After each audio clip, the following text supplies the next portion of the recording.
Hi, I'm Liz Koplitz, and I'm a realtor at Premier Plus Realty in Southwest Florida. I'm here today to help you put your Thanksgiving menu together. We have published the menu, and you can go to our website, to our blog, by following the link below and see many of our recipes. The ones today that we'll be showing you are our Italian pork stuffing recipe, which is an old-time recipe of my mother's, and our homemade cranberry sauce. So let's begin. Hi, I think we're going to start with the pork stuffing because today this is going to take us a little bit longer than the cranberry sauce. That one's a pretty fast recipe. So I suggest to everyone that's going to be cooking with me or any recipes that I've ever done is to read the whole recipe first so you don't get any surprises. This one calls for not only 2 pounds of pork chop meat, but it also calls for two 12-ounce packages of a breakfast sausage. Please don't get 2 pounds of some kind of Italian Jones sausage or something. It's a breakfast sausage that you're looking for, something that's a mild sausage. I remember my mother years ago used Jones sausage, which unfortunately here in Southwest Florida is hard to get. So any type of mild breakfast sausage would do. You need 2 12-ounce packages. Again, it's on the recipe. So what I've done in advance is I've mixed both types of pork together. I've also in advance taken my onion and I've used olive oil to make it more translucent. So I fried it just for a little bit of time. I don't like frying it to a point where it's brown. I also always use very, very good olive oil. This is done by a company called Estero Bay and Coconut Point. They make their own olive oils and it's a wonderful, wonderful company. So I use them all the time. They have different flavors of olive oil, and if you're an Italian cook, you really do appreciate those things. All right, so I'm going to start slowly. I'm going to put the fire on the burner, and what I'm going to do slowly is to start adding the chopped meat into the frying pan. And I do it slowly because you do not want it to start flaring up in your face. And then we'll start adding the different spices. I don't like adding spices into something that I'm going to put in a frying pan because you'll wind up cooking them out. I would rather not do that. There's not many spices that are going to go in here now. There's probably more going to be put into the mixture later on. I've also in advance already cooked my rice. The recipe calls for 2 cups of minute rice, which is a pretty simple thing. Everybody, I think, in America knows how to make minute rice. So please do that in advance too, so that's already done. Many of these recipes, much of them can be done in advance. The stuffing recipe is one of those recipes that you could make and break down into small quantities and freeze it. And you don't have to have it with turkey. You can have it with many different things. We do also make it, and we have leftovers. We freeze it and we use it with other things. I am a cook that likes to put stuffing into my turkey and when it's being cooked. Not every cook likes to do it that way. That's fine. You can cook the stuffing in advance and just warm it up before you're going to put it on the table. So I'll get this bowl out of the way, and this will start to cook. You see I'm mixing the onion thoroughly through. It calls for a half of a white onion, or any type of sweet onion would be good. And again, we'll just let that cook. It's going to take time to do it, and we will let that happen. Well, we're frying down the pork, and I say frying down because it will shrink. So it looked like a lot of pork before, and it still is, but not as much as when we first started. So as this is starting to brown, we're going to start on the cranberry sauce. Now the cranberry sauce is incredibly easy. And once you've done this recipe, you'll say, why did I ever really buy cranberry sauce already pre-made? Again, please read your recipe. Even though I do it every year, I read it. And it's very simple. You take every ingredient that's in this recipe, literally, and you just put it all together in a pot. Now, the difference between the recipe and what I'm doing right now, the recipe calls for a lot of sugar. It calls for 2/3 cup of sugar. That's a lot of sugar. So when I started doing this, I decided to change it to Splendor, and that's what I use. I made it once with sugar versus Splendor, and no one knew the difference. So if you're concerned about that being too much sugar, switch it to Splendor or something like that, and I'm telling you, no one will know the difference. So what we're doing right now is putting the orange juice in. I'm putting the water in. I'm putting the cinnamon, I'm putting the sugar, and they ask for a small amount of kosher salt.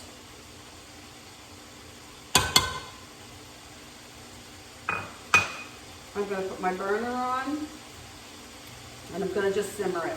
I'm going to cover it, I'm going to simmer it, and just let it do its magic. And in a little while we'll come back to it, and you'll have cranberry sauce. That is the extent of this. The other thing that I do that's slightly different is I like more orange in my cranberry sauce. Some people like less. The recipe calls for half. What I usually do is take either 3/4 to a whole orange. I peel it down to the orange itself. I take all the white off of it. And I just let it go. I mean, my family likes it this way. We do, again, we enjoy it this way. And this will simmer nicely now. I always have to make sure which burner is on. This is a new stove for me. My husband and I recently moved into this community, so this is a brand new stove, and the first time I'm going to be making Thanksgiving dinner here. You know, Thanksgiving is an important, time for all of us. It's time for all of us to get together and remember all the fun we have, or what we get caught up with our kids and our grandkids about what happened during the year.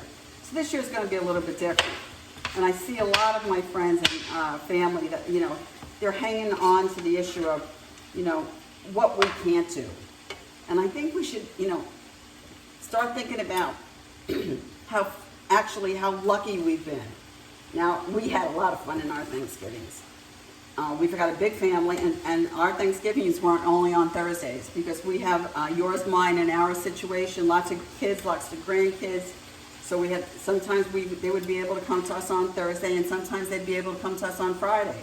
So sometimes, more times than I can like to remember, we did 2 Thanksgivings. And as far as I was concerned, that was fine, because at least we all got to see them all. And we always had enough food. My mother always managed to always have enough food on the table, and that kind of, I guess, genetically came back down to the rest of us. So on Thanksgiving Day, we'd always make sure that we had enough kind of appetizers to get people out of my kitchen. I love my children dearly. I love my grandchildren probably even more, but I want them the heck out of my kitchen when I'm cooking. So I would make one of the recipes that's on that menu. It's a fried artichoke hearts, and everybody loved them. So what I would do is make those in advance, just a little bit in advance, because you want those to be warm, and serve it, and serve it in advance. I'd grab one of my grandchildren and say, "Here, take these with these napkins and pass them around." That's how I got people out of my kitchen. Or I would make another dish, which unfortunately is not on that menu, which maybe another time I'll make for you, which is also artichoke hearts, but they're in a soft pastry. And I have a son that would take a platter of them and just eat them himself if he could. So there are different ways to get people out of your kitchen, to make them laugh and to do whatever you want to do. Right now I just put the parsley in, I put salt and pepper in, and I'm going to mix it again. Okay, so we fried this down to a good degree, and you can see the meat's all mixed well with the spices, and it's kind of all broken up. There's a little bit of liquid in here, but that's okay, because in a few minutes it's going to go away. So I'm shutting the fire off underneath it. I'm going to start mixing some other ingredients in there as it cools. First thing we're going to put into it is our rice. Remember, we made 2 cups of minute rice. And sometimes I use all of it, and sometimes I don't. It depends on how much volume I have of the meat. And I start mixing it in. And things like the rice, and now we're going to put breadcrumbs in shortly, that'll take up a lot of that liquid. So don't be afraid of the liquid.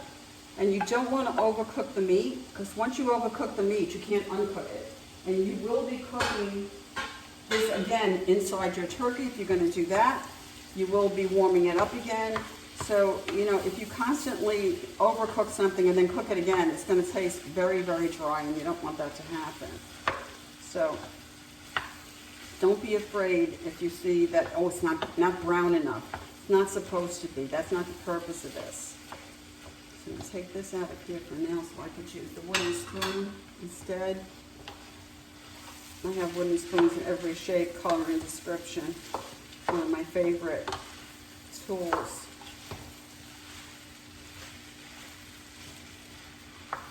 Okay, so I'm mixing this rice in as best I can as the meat is starting to cool down.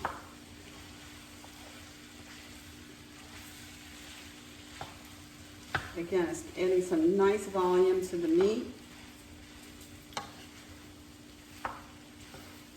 And being Italian, of course, they had to add some type of pasta or rice type something to meat, otherwise it wouldn't be Italian, I guess.